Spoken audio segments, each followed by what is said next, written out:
Bonjour mes amis et bienvenue sur la chaîne Les Fous d'Astro. Alors c'est parti pour voir les énergies de cette pleine lune du 25 janvier. Donc on va commencer par l'astrologie indienne qui est un zodiaque sidéral et on va retrouver la lune non pas en lion ici mais en cancer, donc chez elle, dans le nakshatra Pushya. Donc ici la lune elle va être forte puisque elle se sent bien dans son propre signe, dans sa propre constellation ici. Donc Pushaya est un nakshatra qui est en lien avec Brihaspati, alias la planète Jupiter, qui est l'enseignant des dieux. Alors, qu'est-ce qu'on va retrouver exactement dans ces énergies? Donc avec Jupiter, on parle d'expansion. Ici, c'est le fait de penser grand, de développer des choses, mais cela peut aussi nous parler d'expansion de conscience. Jupiter est en lien avec les hauts enseignements, l'inconnu, le lointain. Ça peut être la justice aussi, ce qu'il y a de plus grand, et aussi de spiritualité et de sagesse. Donc ce nakshatra a le pouvoir d'éclairer les âmes en quête de vérité. C'est un nakshatra qui est gouverné par Saturne. Saturne, lui, c'est le servant. Il a la capacité de servir les autres et de s'oublier soi-même. Donc dans ce nakshatra, nous avons les énergies de Saturne d'un côté et du Jupiter de l'autre, qui sont quelque part deux maîtres, deux enseignants, chacun à leur façon. L'un enseigne par l'ouverture au monde et l'autre par les épreuves. Donc c'est peut-être une bonne période pour grandir justement, pour évoluer. Et si on en revient à cette lune en cancer, eh bien pour prendre soin de soi par la même occasion. Et justement faire le bilan, tirer les enseignements du passé afin de se nourrir plus convenablement. Alors là, je parle de se nourrir, pas forcément en achetant du brocoli à la place de sneakers, même si ça peut être une bonne idée, mais plutôt de mener une vie qui nous nourrit à tous les niveaux. Parce que Pushaya veut justement dire nourrir et c'est le nakshatra le plus nourrissant qui soit. Donc c'est une très bonne période pour se transformer intérieurement, pour se recentrer également, se poser des questions sur son bien-être intérieur, commencer à s'ouvrir également à plus grand, à prendre conscience de nouvelles choses, y voir plus clair sur ce que nous sommes, des êtres spirituels avant tout, mais aussi sur qui nous sommes, ce qu'on est réellement venu faire ici. Et c'était d'ailleurs l'énergie de la nouvelle lune en Purva Ashada, nouvelle lune du 11 janvier. Donc, pour résumer, c'est un nakshatra qui est plutôt spirituel et qui nous parle d'expansion. D'autant plus qu'ici, on a quand même Pluton qui est conjoint au Soleil et qui nous parle des profondeurs, des choses cachées, occultées, mais aussi d'authenticité, de vérité. On va faire remonter à la surface les choses qu'on n'a pas forcément envie de voir. C'est le fait d'aller remuer tout ce qui se trouve au fond pour l'exposer à la lumière. Ce nakshatra nous parle aussi de créativité, d'optimisme, de foi, de générosité, d'ambition, également de destinée, d'objectifs, d'accomplissement. Donc pour résumer, à un niveau personnel, on pourrait prendre un peu plus soin de soi, des autres, de sa famille, de ses relations, de son petit cocon intérieur, se recentrer en se rendant compte de ce qui est vraiment important pour soi et la direction dans laquelle on a envie de se diriger. Et comment faire germer justement eh bien, ces petites graines qui vont permettre de nous faire sentir bien, de se sentir en donc dans cette carte, on retrouve également Mars et Mercure en Purva Ashada et souvenez-vous, c'était le nakshatra de la nouvelle lune du 11 donc, gouverné par Appas, la déesse des eaux cosmiques et qui nous parlait de notre contribution à la société ainsi que de purification. Donc mêlé à cette lune en Pushaya, ce pourrait être le fait de prendre des décisions un peu trop hâtives. Surtout qu'ici, on a quand même des carrés à Jupiter, Jupiter qui va amplifier tout ce qu'il touche et en plus avec un carré, on va plutôt être dans l'exagération, dans le trop. Et souvenez-vous, avec Purva Ashada, eh bien, on parlait d'eau avec une énergie de feu. Donc, j'avais pris l'exemple du torrent. Donc ici, avec ce Jupiter qui va amplifier les énergies, eh bien, le risque, ce serait de mettre peut-être trop rapidement des actions en place, de voir un petit peu trop grand. Euh, et d'ailleurs, ce qui est aussi le côté négatif de Pushaya, qui a tendance à amplifier les choses et puis à voir trop grand tout simplement, donc à s'emballer un petit peu pour finalement s'apercevoir que c'est pas forcément à sa portée. On a le soleil qui est en Shravana Nakshatra et ce soleil il nous parle de savoir, de connaissance. Et c'est intéressant de voir aussi qu'il est en conjonction donc avec Pluton et qui est, pour rappel, même si je viens de l'évoquer, qui est la planète donc des enfers, des transformations, des choses cachées, des choses occultes, etc. Et c'est aussi une planète de pouvoir et de manipulation. Avec Pluton, généralement, on ne peut plus se cacher. On ne peut plus se voiler la face, c'est pourquoi c'est un très bon moment, notamment avec cette lune qui nous invite à nous nourrir. C'est un très bon moment justement pour plonger au fond de nous et se découvrir davantage. Alors, sur l'aspect plus général, je vais prendre la carte occidentale avec la lune en lion et le soleil en verso. Alors pour moi, cette carte, elle m'évoque exactement ce qui se passe actuellement en Europe. Donc comme on peut le voir ici, on a un beau T carré sur cette carte, hein. On a un Jupiter en milieu de ciel dans le signe du Taureau. Donc Jupiter, c'est l'abondance, il a tendance à amplifier ce qu'il touche. Il est ici dans un signe qui nous parle de finances, de possession, de ressources, de nourriture, de terre, en analogie donc avec la maison 2, la maison du Taureau, et qui est aussi la maison des valeurs ou encore la maison de la façon dont on se nourrit. Donc vous voyez, on peut faire le lien avec l'astrologie védique et l'astrologie occidentale. De toute façon, la lecture n'est pas la même, mais on arrive toujours un peu aux mêmes conclusions. Enfin, même pas un peu beaucoup. Que Jupiter, eh bien, on voit qu'il est en aspect de tension avec les deux luminaires, donc le Soleil et la Lune, dont ce Soleil-Pluton. Pluton qui vient de rentrer en Verseau et qui annonce des grands changements à venir, des grands bouleversements au niveau du collectif, mais aussi, on pourrait le voir, des bouleversements au niveau des nouvelles technologies puisque le Verseau, c'est aussi axé sur le futur, le collectif, les nouvelles technologies, les nouvelles idées, inventions, et cetera, et cetera. Donc en regardant la carte comme ça, moi ce que j'y vois, avec mon regard très plutonien d'ailleurs, eh bien c'est ce soleil Pluton. Je suis d'ailleurs moi-même un soleil Pluton en maison 1 et cette conjonction, elle peut donner le pire comme le meilleur. Le soleil symbolise l'autorité, le pouvoir et Pluton aussi. Disons qu'il va plutôt représenter un grand pouvoir plutôt que le pouvoir en lui-même, mais un pouvoir qui peut se jouer sous le tapis, qui peut être aussi dictatorial, machiavélique, secret, caché. Et ça pourrait aussi être une autorité qui se met à nu. Parce que Pluton, c'est une planète d'authenticité, hein. Il n'y a pas de superficiel avec Pluton. Donc par exemple, le Soleil, qui représente aussi l'ego, eh bien un Pluton qui est collé à ce Soleil-là va lui faire vivre certaines choses pour aller toujours vers plus de profondeur et d'authenticité. Mais après, tout dépend comment on utilise ce Pluton, bien entendu, hein. Ça pourrait être aussi, comme je le disais, donc le pouvoir, le côté manipulation. Puis alors là, je pense, d'ailleurs, c'est une vidéo que j'ai faite que vous pouvez retrouver sur la chaîne YouTube, à Madame Claude, qui avait aussi beaucoup d'énergie Scorpion ou Pluton, et elle était dans l'industrie du sexe. Bon, vous voyez, ça peut prendre plusieurs formes. Mais en tout cas, ce à quoi ça me fait penser, c'est que, eh bien, avec Pluton conjoint Soleil, eh bien, on pourrait avoir une autorité de plus en plus visible, dans le sens, une autorité qui se dévoile de plus en plus, qui ne se cache plus, et donc un côté dark qui pourrait en ressortir. Et d'ailleurs, je viens de parler de sexualité, mais on pourrait aussi ajouter ces thématiques avec tout ce qui se passe au niveau de la sexualité. Je crois que c'est Gabriel Attal qui a parlé de l'éducation et qui voulait justement inclure eh bien, des enseignements au niveau de la sexualité, et cetera. De toute façon, on le voit, hein, c'est de plus en plus axé là-dessus. Et je pense aussi à ce Pluton en Verseau. Verseau, c'est tout ce qui est, liberté, avant-gardiste, c'est toutes les communautés et cetera. Pluton, la transformation, la sexualité, donc on est aussi dans ces énergies-là avec, les changements de sexe, les communautés, LGBT ou qu'on voit de plus en plus. Donc ça nous parle aussi de tout ça. Mais c'était pas du tout le sujet, c'est juste que ça m'est venu en vous disant ça. Donc, je reprends. Alors, ce Pluton, comme je le dis, on entre dans une période de grande transformation, de grands changements, et je trouve ça marrant, entre guillemets, hein, qu'il soit juste à côté du Soleil. Pour moi, c'est comme si le Soleil ici, ou encore le pouvoir, nous disait: Coucou, j'arrive avec mon ami Pluton et on va tout transformer avec des idées vraiment futuristes, avant-gardistes, comme je venais de le dire. Et puis, ça va commencer aussi par vos ressources. Et là, bien sûr, je pense à cette connexion qu'il a avec ce Jupiter en taureau et en milieu de ciel. Et justement, Soleil-Pluton donc est en carré à ce fameux Jupiter en taureau tout autant que la Lune. Alors un T carré, ça représente une opposition que l'on a ici entre le Soleil et la Lune ou encore entre la Lune et Pluton.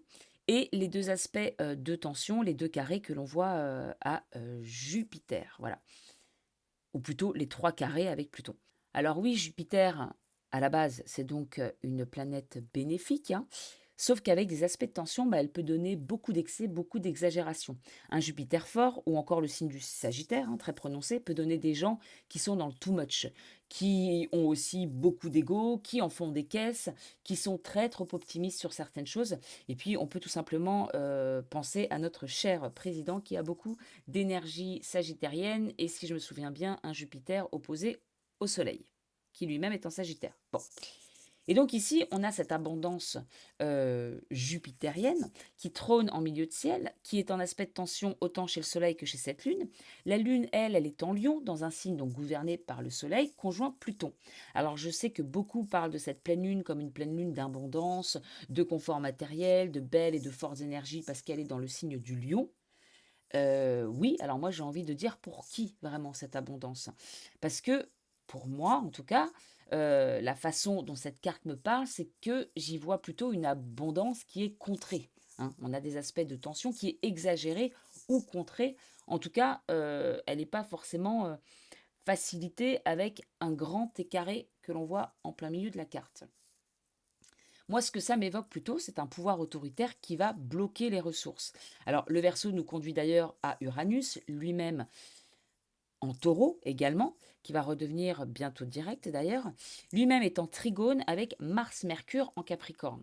Donc ici, qu'est-ce que j'y vois? Mars-Mercure. Donc Mars, c'est tout ce qui est action, ça peut être aussi tout ce qui est bon, agression, violence, volonté, volonté, courage, etc.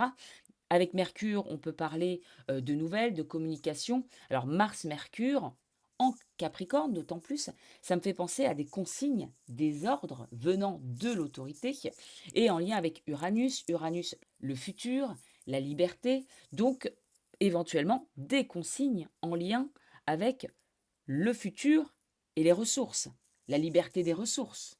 Alors je me réécoute un peu et je me rends compte qu'il y a toujours des petits bruits avec ce micro et pourtant je peux vous assurer que je le tiens dans la main assez loin pour pas qu'il frotte à quoi que ce soit et j'ai quand même ces petits bruits de micro donc désolé, je vais essayer de faire quelque chose par rapport à ça. Bref, donc alors continuons en espérant que le son sera un petit peu mieux.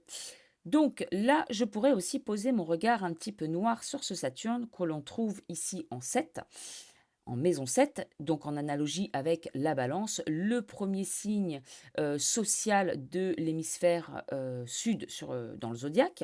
Donc c'est le premier signe qui s'ouvre sur les autres. Donc c'est aussi un signe collectif. Et là, on pourrait penser avec Saturne qui nous ramène aux limitations, aux restrictions, eh bien certaines limitations imposées au collectif. Et en plus, il est en bon aspect avec ce fameux Jupiter et à cette Vénus maître du taureau. Alors oui, ici, ce sont des bons aspects, mais, mais encore une fois, ça profite à qui? Alors, à un niveau personnel, bien sûr que ça, c'est des énergies que l'on peut choper au passage, mais là, je suis vraiment dans l'aspect général des choses. Et justement, en fait, si on regarde cette Vénus, ici, elle est placée en Capricorne. Donc, Capricorne, on a quand même 3 planètes en Capricorne. Capricorne, c'est le signe du pouvoir, de l'autorité. Elle est en analogie avec la maison 10 et Saturne, justement. Donc une Vénus en Capricorne, elle va toujours être un petit peu restreinte. Donc à un niveau personnel, parce que je fais quand même un petit peu les liens, parce qu'il y a quand même des bonnes choses à ressortir. Oui, une Vénus en Capricorne, c'est pas une Vénus qui va être portée à l'expression de ses sentiments, etc. Maintenant, elle peut donner beaucoup d'engagement, d'honnêteté, de fidélité, ce genre de choses. Mais à un niveau plus général, une Vénus en Capricorne, elle peut aussi nous donner une certaine restriction dans des thématiques vénusiennes. Et Vénus, c'est certes l'amour, les relations, mais c'est aussi le confort, l'argent. Et si on fait le lien avec une Vénus en taureau, qui est plus matériel, c'est aussi ce qui nous fait plaisir. Donc je reviens aussi à cette notion de confort. Et puis le côté terre. Donc matériel certes, mais aussi la nourriture. Et d'ailleurs la maison 2, on le voit un petit peu moins dans l'astrologie occidentale. Disons que peut-être qu'on en parle un petit peu moins, mais la maison 2 en astrologie védique, c'est vraiment tout ce qui a un lien avec la nourriture, avec la façon dont on se nourrit, ce que l'on met dans la bouche, etc.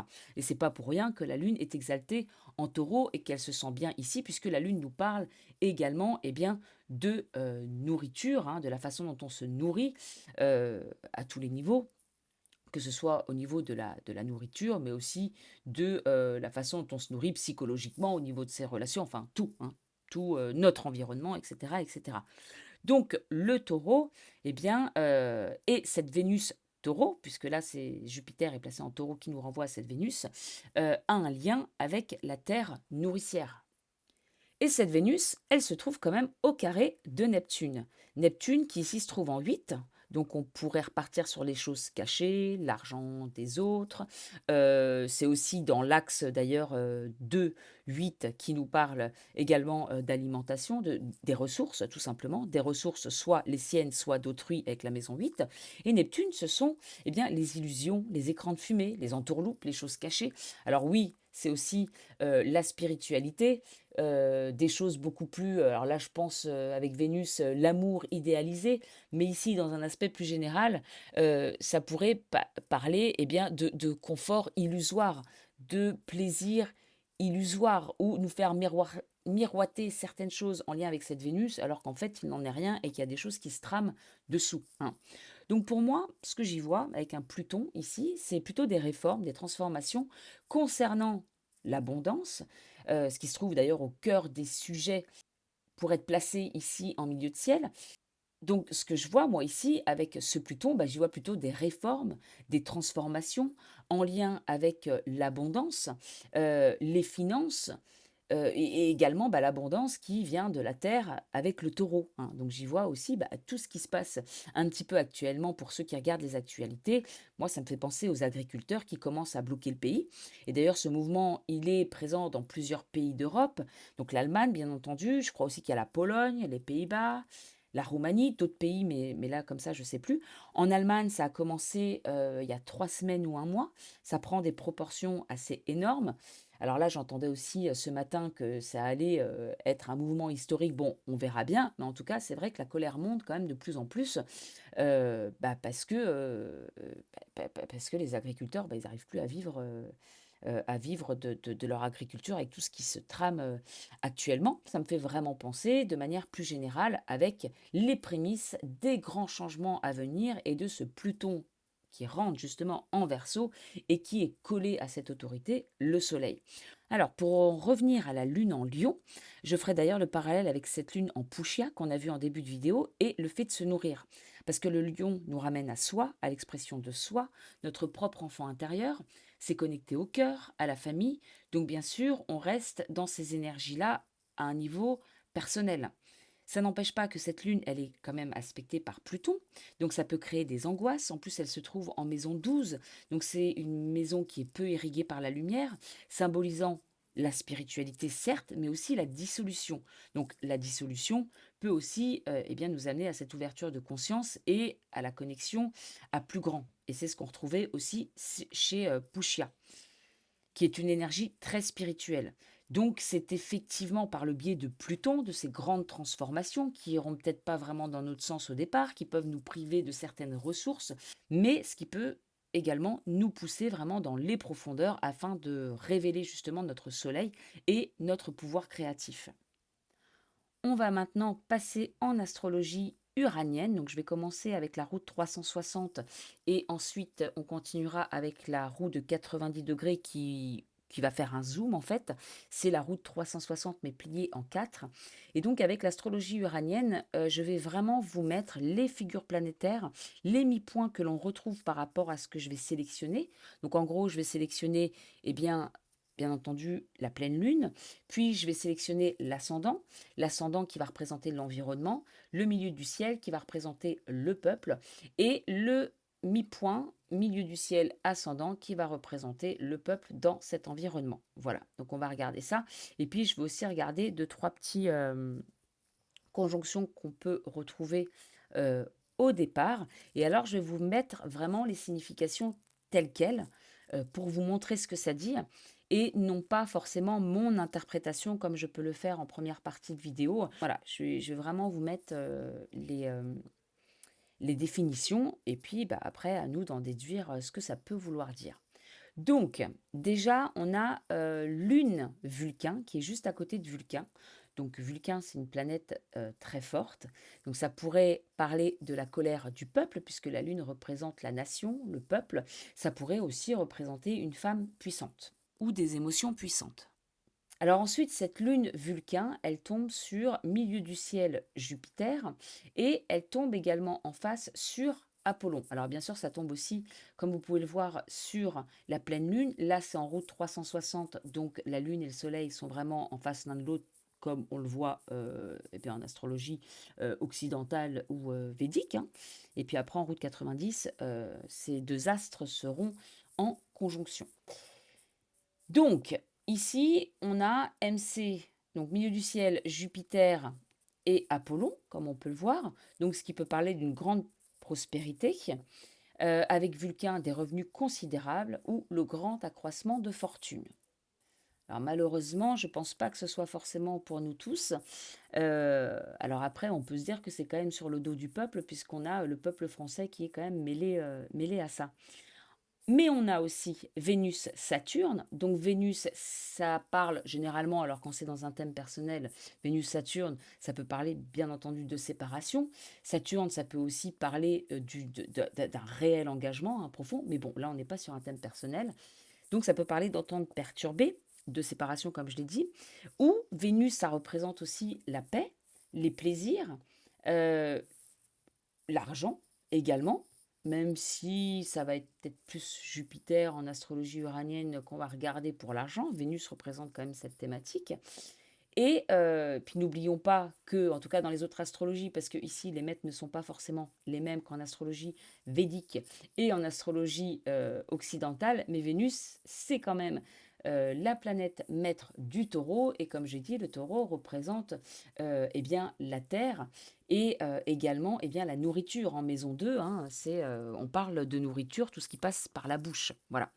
Donc Vénus-Saturne, ça pourrait être justement le fait d'être séparé et de la paix, ou encore des plaisirs, ou encore eh bien, de ce qui peut nous nourrir dans un sens. On a également ce Cupidon-Saturne, séparation dans les communautés, voilà.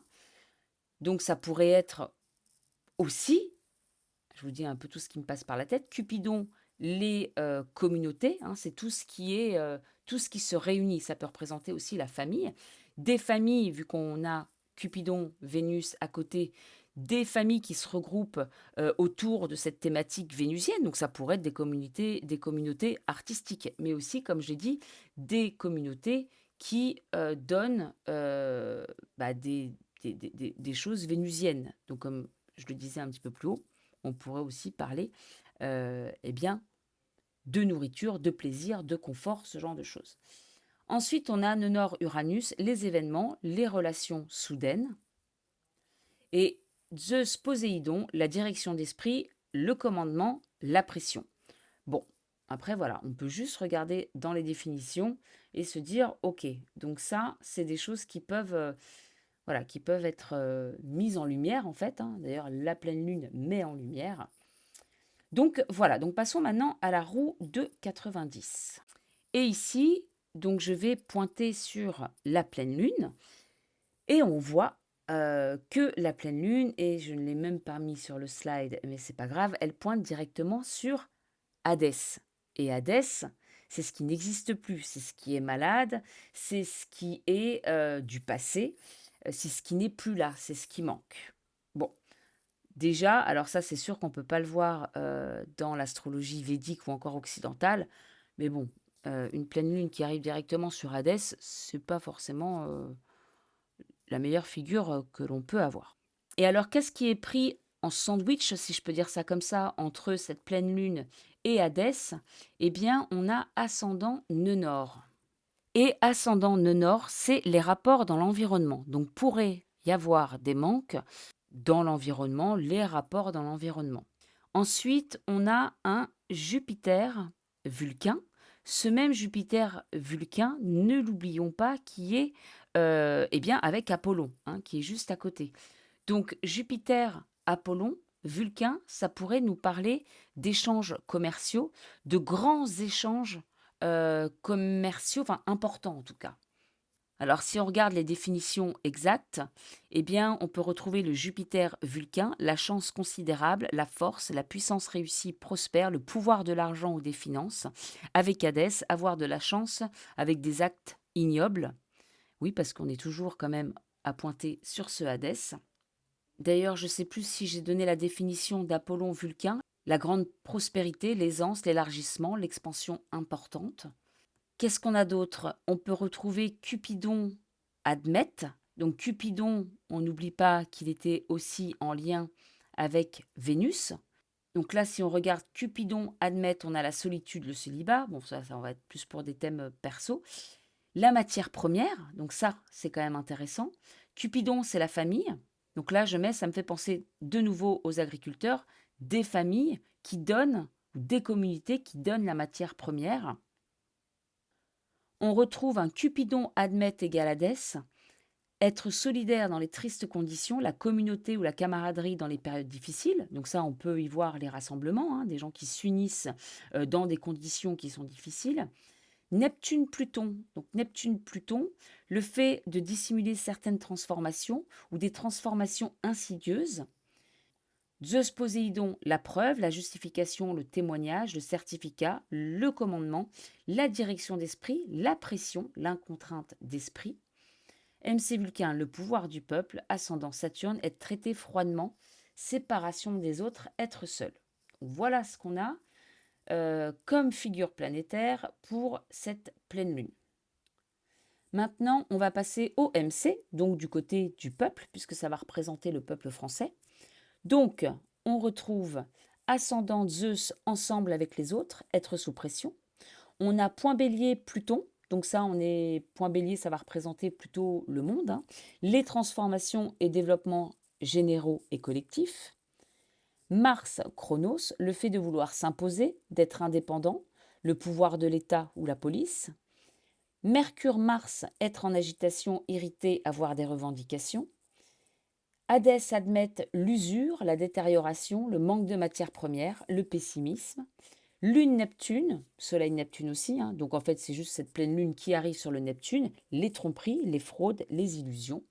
Et Pluton Poséidon, l'évolution, le changement dans l'idéologie.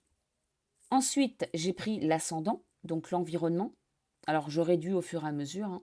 On a Nenor, qui est directement du coup sur Apollon Jupiter.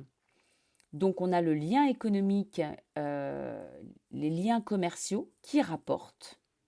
Voilà, de toute façon, on a ce Apollon Jupiter qui est juste à côté du MC et de la pleine lune. Donc en fait, si on regarde bien, eh bien cette conjonction ici, pleine lune, Apollon, Jupiter, MC, il pointe quand même pas loin d'Hadès. Il pointe pas loin d'Hadès, mais juste à côté aussi de Chronos, Mercure et Mars. Chronos, c'est le pouvoir. Mercure, c'est la nouvelle. Avec Mars, ça pourrait être les nouvelles directives qui appauvrissent, en fait, puisque Hadès nous parle justement de manque.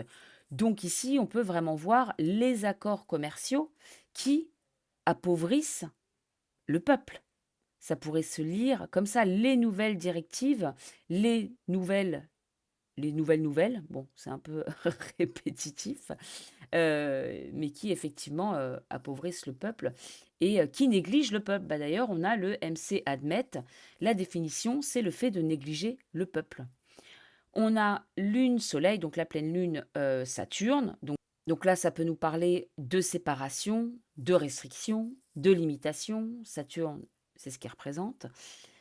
Et on a Chronos, Mercure, Neptune, la confusion, le mensonge, l'incertitude ou encore la précarité. Donc ça, c'est au niveau de l'environnement. Et encore une fois, je ne fais que prendre les mi-points que vous voyez dans la petite case là du milieu. Et en fait, je vais chercher les définitions. Et enfin, on retrouve milieu du ciel, le mi-point milieu du ciel ascendant. Donc moi au milieu de l'environnement, le peuple au milieu de l'environnement. Voilà. Donc on a Pluton Hadès. Alors ça, c'est un développement qui va vers le bas, l'aggravation d'une situation, ou encore un développement, l'appauvrissement, tout simplement. On va vers plus d'appauvrissement. Zeus admet production à l'arrêt. Zeus, c'est la direction, c'est le travail. Et Admet, eh bien, c'est tout ce qui est immobile, ce qui s'arrête. Alors ça peut être aussi tout ce qui est cyclique ou tout ce qui va également en profondeur. Mais voilà, la définition première quand même d'Admet, c'est quand même quelque chose qui ne bouge pas, hein, quelque chose d'immobile.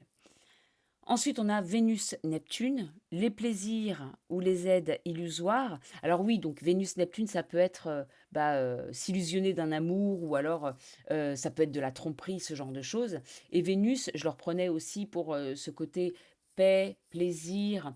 Alors moi, je pense à la nourriture parce que encore une fois, c'est associé à la maison 2 du taureau qui nous parle de nourriture, etc. Dans l'astrologie uranienne, on ne va pas forcément parler de nourriture, mais voilà, ça pourrait aussi nous faire penser justement à ce qui peut nous procurer du plaisir ou du confort. Donc, la nourriture pourrait être du confort, bien entendu, alors qu'en fait, encore une fois, c'est un écran de fumée. Alors pas qu'il y a derrière, mais c'est un écran de fumée, on ne sait pas ce qu'il y a derrière plutôt. Et puis sans oublier ce qu'on a pu voir avec les autres astrologies quand même, c'est que Pluton est pas loin du Soleil. Le Soleil désigne l'autorité et Pluton peut nous parler eh bien, de pouvoir, bien entendu, mais aussi de choses cachées, de manipulation et toutes ces choses-là. Donc moi, ça me fait penser aussi d'autant plus, donc avec Neptune, le fait de dire des choses, d'apporter soi-disant des solutions illusoires, dire que ça va être mieux, alors qu'en fait, il se prépare quelque chose derrière. Voilà, il peut y avoir des accords signés dont on n'a absolument pas conscience. Nous, on va nous raconter quelque chose alors que ça sera totalement différent. Bon, en même temps, ça, j'ai envie de dire, c'est pas nouveau, hein. Ça fait, ça fait des lustres qu'on nous raconte des histoires. Bref, ensuite, beaucoup de Cupidon. Donc voilà, oui, on voit au milieu, vous voyez, on a plusieurs fois Cupidon qui est eh bien, dans les figures planétaires. Donc beaucoup de Cupidon, bah, ça représente la famille, la société, les rassemblements. C'est tout ce qui s'unit, en fait, hein, Cupidon. Le nœud nord, c'est les attaches. Zeus, c'est le travail ou encore la direction. Donc ça peut être le fait de s'associer pour un but commun, pour produire quelque chose ensemble.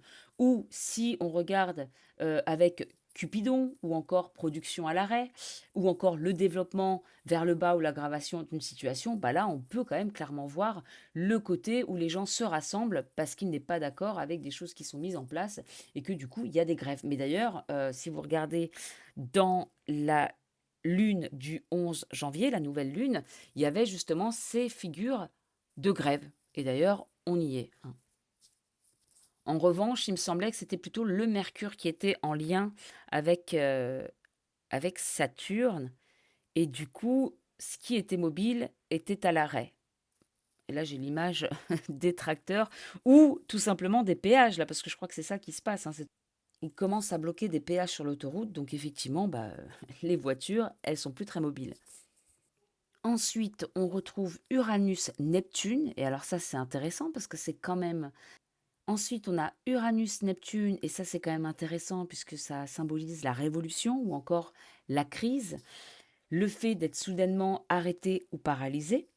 Et pour finir, on a Pluton-Chronos, qui est l'évolution du gouvernement ou encore les réformes. Voilà, on va s'arrêter là-dessus.